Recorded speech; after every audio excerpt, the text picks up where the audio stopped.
Hello hi friends, అందరికీ నమస్తే. అందరూ బాగున్నారా? అందరూ బాగుండాలని మనస్ఫూర్తిగా అయితే కోరుకుంటున్నాను.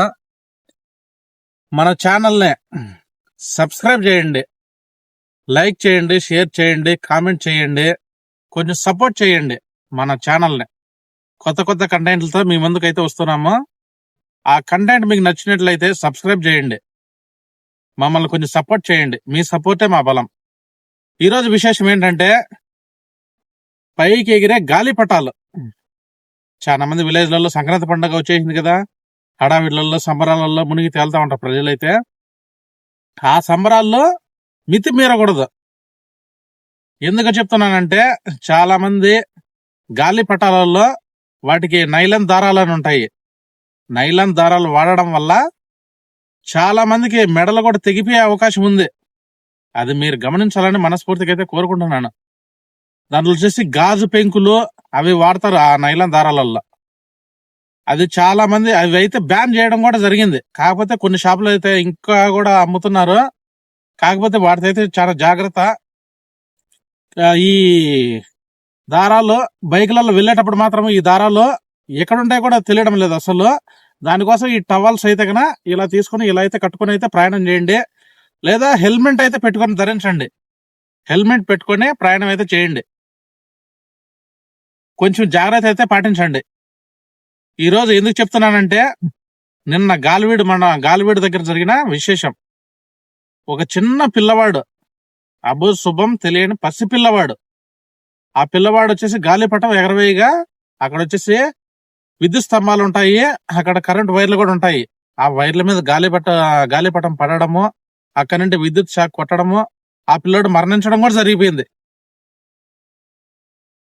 ఆ విద్యుత్ స్తంభాలు ఆ కరెంటు వైర్ల తగులుకొని ఆ పిల్లోడు చనిపోవడం అయితే జరిగింది కూడా. ఆ తల్లిదండ్రులు ఎంత బాధపడుతున్నారంటే నిన్న ఆ వీడియో చూసిన తర్వాత వచ్చేసి అంత బాధపడుతున్నారు.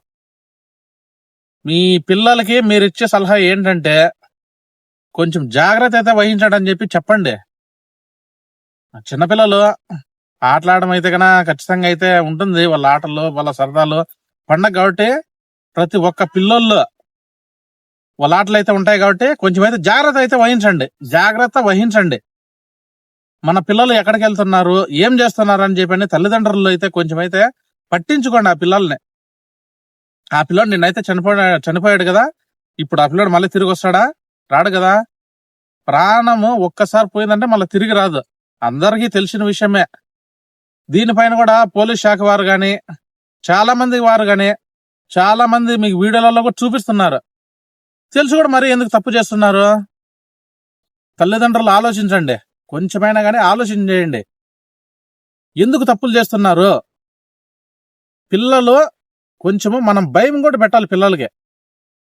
ఎందుకంటే ఇలాంటి జరిగినప్పుడు ప్రాణం తిరిగి రాదు కదా. దానికన్నా ముందు జాగ్రత్తలు తీసుకుంటే ఎటువంటి ఇబ్బంది అయితే ఉండదు కదా. ఆ నైలాన్ దారం అనేసి మెడ కూడా తెగిపోతుంది, అంత స్ట్రాంగ్ గా ఉంది దాంట్లో అయితే ఆ దారం అయితే. దీన్ని మాత్రం ఎటువంటి పరిస్థితుల్లో వాడద్దండి. సేఫ్టీ దారం అయితే వాడండి. కొంచెం వాడి ముఖ్యంగా కరెంటు స్తంభాల దగ్గర కానీ ఎగరవేయడము ఇలాంటి పనులు అయితే చేయొద్దండి. కొంచెం ఏమన్నా దూరంగా చుట్టుపక్కల పంట పొలాలు అయితే ఉంటాయి కదా, మీ ఆనందాన్ని నేను కాదనడం లేదు. చుట్టుపక్కల పంట పొలాలు అయితే ఉన్నాయి కదా, అటుపక్క వెళ్ళి అక్కడ పక్క ఎంజాయ్ చేయండి. అంతేగాని పల్లెల్లో ఎగరవేస్తే కరెంట్ స్తంభాలు వాటికి అన్నీ తగులుకొని ఎంత ఇబ్బంది పడుతున్నారంటే అంత ఇబ్బంది అయితే పడుతున్నారు. నిన్న పిల్లోడు చనిపోయిన వెంటనే ఎంత బాధ వేస్తుందండి. ఒక కన్నతల్లి కని ఆ పిల్లోని పెంచి ఇంతవరకు చేసి ఆ తర్వాత పిల్లోడు చనిపోతే ఆ కన్నతల్లి బాధ ఎలా ఉంటుందండి? ఆ కన్న తల్లిదండ్రులకి ఎంత బాధ వేస్తుంది. కొంచెమైతే ఆలోచన చేయండి. పిల్లలకి చదువుతో పాటు సంస్కారం కూడా నేర్పండి ఇంట్లో. ఇది మాత్రం ముఖ్యంగా మరీ చెప్తున్నాను. సంస్కారం అయితే నేర్పండి. వాళ్ళ ఆనందాన్ని మీరేమీ కాదని లేదు. ఏది పడితే అది కొనిద్దండి. ముఖ్యంగా షాపుకు తీసుకువెళ్ళినప్పుడు వాళ్ళ మారం చేసినా గానీ ఈ గాలి పటాలు, ఆ నైలాన్ దారాలు అవైతే కొనిచ్చద్దండి. ఒకవేళ తీయించినా గానీ కొంచెం జాగ్రత్తగా ఒక ఇంట్లో ఒక పెద్ద మనిషి అయినా సరే వాళ్ళ దగ్గర ఉండాలి ఖచ్చితంగా. ఎంతమంది చిన్నపిల్లలు, ఎంతమంది వాళ్ళకి ఏం తెలుస్తుంది, చిన్న వయసు కదా. కొంచెమైతే ఆలోచన అయితే చేయండి. ఇది మాత్రం మనస్ఫూర్తిగా అయితే కోరుకుంటున్నాను. కొంచెం చిన్నపిల్లల దగ్గర జాగ్రత్త. ఇక వచ్చేసి పండగ అయితే తొందరలోనే ఉంది. ముందుగా మీ అందరికి వచ్చేసి భోగి, సంక్రాంతి, కనుమ శుభాకాంక్షలు. అందరూ మనస్ఫూర్తిగా అయితే పండగనైతే మంచిగా చేయాలని మరీ కోరుకుంటున్నాను. కాకపోతే జాగ్రత్తలు వహించండి. కనుమ పండుగ రోజు వచ్చేసి ఈ ఎద్దులు బెదిరించడం ఇలా జరుగుతాయి కదా, అక్కడ వచ్చేసి పిల్లలు వాళ్ళందరినీ కొంచెం దూరంగా పెట్టి పండగ అయితే జరుపుకోండి. కొంచెం జాగ్రత్త వహించండి. ఎందుకంటే ప్రాణం మొత్తం తిరిగి రాదు కదా. దీని ప్రకారము ప్రతి ఒక్కరూ జాగ్రత్త వహించండి. పిల్లల్ని దగ్గర పెట్టుకోండి. ఫ్యామిలీలో ఒక పెద్ద మనిషి ఖచ్చితంగా పిల్లల దగ్గర అయితే ఉండాలి. కొంచెం జాగ్రత్త అయితే తీసుకోండి ఫ్రెండ్స్. కొంచెం అయితే ఆలోచన చేయండి. ఓకే. జై హింద్, జై భారత్.